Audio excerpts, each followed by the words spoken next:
참화제 입으로 이런 소식을 전하게 될 줄은 꿈에도 몰랐습니다. 믿었던 도끼에 발등이 찍혀도 유분수지. 이건 발등이 아니라 밤낮 없이 피땀 흘려 정권을 바꿔준 민초들의 가슴팍에 날카로운 단도를 꽂아 넣은 격인데요. 도대체 우리가 왜 그 추운 날 광장에 나가 수많은 모욕과 공작을 견뎌내며 그를 그 자리에 앉혔겠습니까? 내란 세력을 뿌리 뽑고 무너진 검찰을 개혁하고 사법 정의를 바로 세우라고 단 한 번만이라도 서민들이 사람답게 사는 억강부약 대동세상을 만들어달라고 권력을 맡긴 건데요. 그런데 지금 우리에게 돌아오는 대답이 겨우 이거란 말입니까? 13일 언론을 통해 폭로된 소식을 접하고 손이 떨려 밤잠을 이룰 수가 없었는데요. 드디어 그 화려했던 가면이 완전히 벗겨졌고 그동안 도무지 이해할 수 없었던 모든 기이한 행적들의 수수께끼가 한순간에 풀려버렸습니다. 이제 모든 퍼즐이 완벽하게 맞물려 돌아가기 시작했는데요.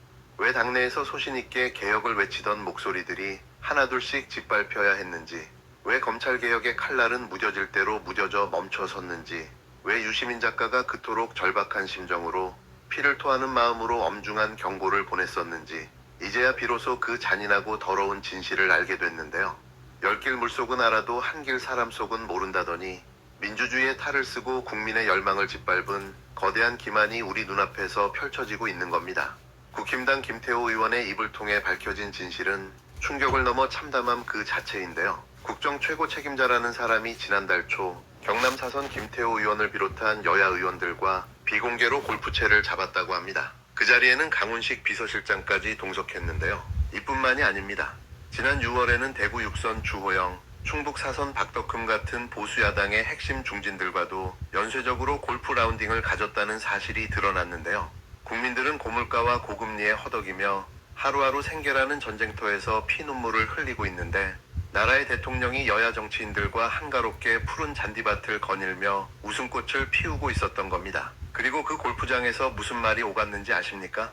87 체제가 수명을 다했다느니 전직 대통령이 감옥에 가는 악순환을 끊어야 한다느니 하는 야당 의원의 말에 대통령이라는 사람이 내 임기를 단축해서라도 나는 개헌을 해야 된다고 생각한다라며 적극적으로 맞장 붙였는데요. 자신의 임기를 줄여서라도 권력을 나눠먹는 분권형 개헌, 즉 사실상의 내각제를 추진하겠다는 뜻을 보수 야당 의원들 앞에서 직접 밝힌 겁니다. 국민에게 단 한 번도 물어본 적 없는 이야기, 대선 공약집 어디에도 없던 그 권력 야합의 꼼수가 야당 의원들과의 골프 라운딩 자리에서 내가 먼저 한다고 하면 국민들이 다 반대하는 것 같다며 껄껄 웃는 소탈한 농담처럼 던져줬는데요. 국민의 눈과 귀를 뒤로 한 채 밀실에서 벌어진 이 뻔뻔한 야합을 우리는 어떻게 받아들여야 하는 걸까요? 이게 정녕 우리가 알던 그 사람이 맞습니까? 지지율이 하늘을 찌를 때는 슬그머니 연임제 카드를 만지작거리며 권력의 단맛을 보려 하더니 전국이 꼬이고 지지율이 바닥을 치기 시작하니 이제는 내가 가질 수 없다면 권력을 조각조각 쪼개서 너도 먹고 나도 먹자는 내각제로 선회한 겁니다. 보수 야당 의원들이 연임형 개헌이 아니냐고 물으니 독재니 연임이니 그런 이야기가 대한민국 국민 수준에 통하겠냐라며 핀잔을 줬다고 하는데요. 국민의 수준을 운운하는 그 오만한 태도 속에 주권자인 국민에 대한 최소한의 존중이 단 한 줄이라도 들어있었을까요? 국민이 직접 내 손으로 나라의 지도자를 뽑는 이 위대한 민주주의 투표권을 박탈하고 여야 국회의원들끼리 밀실에 모여 총리를 나눠 먹고 장관을 나눠 먹는 권력의 카르텔을 만들겠다는 겁니까? 대통령의 임기는 5년이지만 구조적 다수를 만들어낸 내각제 총리의 임기는 무제한인데요. 죽을 때까지 정치 기득권 세력들끼리 번갈아가며 권력을 독점하겠다는 이 오만한 발상이 도대체 누구의 머리에서 나온 건지 두렵기까지 합니다. 다들 기억하실 겁니다. 이번 전당대회를 거치면서 왜 그렇게 불법과 편법, 몰상식한 당무 개입 의혹까지 불사하며 당권을 장악하려 했는지 고개를 갸우뚱했던 분들이 많았을 텐데요.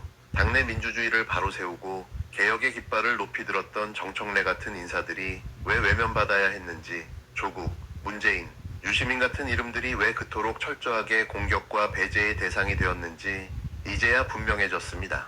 내각제라는 거대한 사기극을 완성하기 위해서는 국민만을 바라보는 진짜 개혁파, 민주주의의 가치를 지키려는 고지식한 사람들이 가장 큰 걸림돌이었기 때문인데요. 그래서 김민석 같은 인물들을 전면에 내세워 당을 사당화하고 극우 세력과 보수 야당에게 굽신거리며 내각제를 위한 빌드업을 해온 겁니다. 우리가 그를 지지했던 이유는 단 하나였는데요. 비정상의 정상화를 이루고 기득권 카르텔을 부수며 민생을 살릴 추진력이 있다고 믿었기 때문입니다. 만약 그가 당내 후보 시절부터 내각제를 하겠다느니 권력을 국회에 분산하겠다느니 하는 소리를 단 한마디라도 했다면 과연 어느 국민이 어느 당원이 그에게 표를 줬겠습니까? 완전히 국민의 뒤통수를 내리친 거대한 정치적 사기극인데요. 급진적인 개혁을 바라던 이들이 윤석열 정권과 뭐가 다르냐고 비판했을 때 그래도 설마 그 정도까지는 아니겠지라며 스스로를 위안했던 제 자신이 너무나 한심하고 부끄럽습니다. 부동산 문제로 국민들의 삶은 피폐해질 대로 피폐해졌고 청년들은 담보대출 비율에 막혀 집 한 채 구하지 못해 절망하고 있는데요. 지난 정권이 저지른 내란 세력 척결과 검찰개혁, 언론개혁이라는 산더미 같은 과제들이 단 하나도 해결되지 않은 채 방치되어 있습니다. 그런데 나라의 지도자라는 사람은 야당 중진들을 만나 골프나 치면서 정보통신망법이니 청년주택이니 하는 현안들을 한가로운 담속거리로 소비하고 내 임기를 단축해서라도 개헌하겠다며 웃고 있었는데요. 논란이 터지자 청와대는 비공개 일정은 확인할 수 없다며 오리발을 내밀고 있습니다. 이게 과연 국민을 바라보는 위정자의 태도입니까? 아니면 국민을 그저 5년에 한 번 표나 찍어주는 개돼지로 보는 오만함일까요? 국민이 부여한 권력은 대통령 개인의 소유물이 아닙니다. 내 임기를 줄이든 늘리든 권력 구조를 바꾸든 말든 그건 오직 주권자인 국민만이 결정할 수 있는 절대적인 영역인데요. 개헌을 하고 싶다면 국회의원들과 골프장에서 밀담을 나누기 전에 촛불을 들었던 국민들 앞에 나와 피눈물 흘리는 민생부터 살피고 진정성 있게 설득하는 것이 우선입니다. 그런데 국민은 안중에도 없고 국힘당 의원들부터 찾아다니며 구걸하듯 권력을 나누자고 손을 내미는 꼴을 보니 가슴 깊은 곳에서 뜨거운 분노와 함께 깊은 슬픔이 밀려오는데요. 구독자 여러분, 분권형 개헌이라는 그럴듯한 말로 포장된 내각제는 결국 기득권 정당들의 영구 집권 시나리오에 불과합니다. 전당대회 몇 번 치르는 동안에도 온갖 음모와 줄세우기가 판을 치는데 내각제가 시행되면 이 나라 정치가 어떻게 될지 눈을 감아도 뻔히 보이지 않습니까? 권력을 잡기 위한 정치꾼들의 밀실 야합과 공작 정치가 매일같이 펼쳐질 텐데요. 국민의 목소리는 정당의 벽 뒤로 완전히 사라져버릴 겁니다. 내 눈에 흙이 들어가기 전에는, 내가 눈을 감기 전에는 절대로 그런 꼴을 볼 수 없는데요. 이재명 대통령은 이래도 되는 겁니까? 진심으로 묻고 싶습니다. 우리는 더 이상 속지 않을 겁니다. 개혁이라는 미명 아래 숨겨둔 그 더러운 권력욕의 실체를 똑똑히 보았는데요.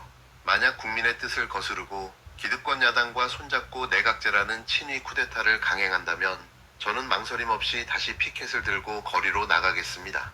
우리가 만들어준 권력을 국민의 손으로 다시 거두어 드릴 겁니다. 역사는 국민을 배신한 위정자의 끝이 어떠했는지 분명하게 기록하고 있는데요. 더 이상 국민을 시험하지 마십시오. 국민의 경고를 가벼이 듣지 말길 바랍니다. 오늘은 여기까지인데요. 좋아요와 구독하기, 후원하기는 뉴스반장에게 큰 힘이 됩니다. 경제적으로 많은 어려움을 겪고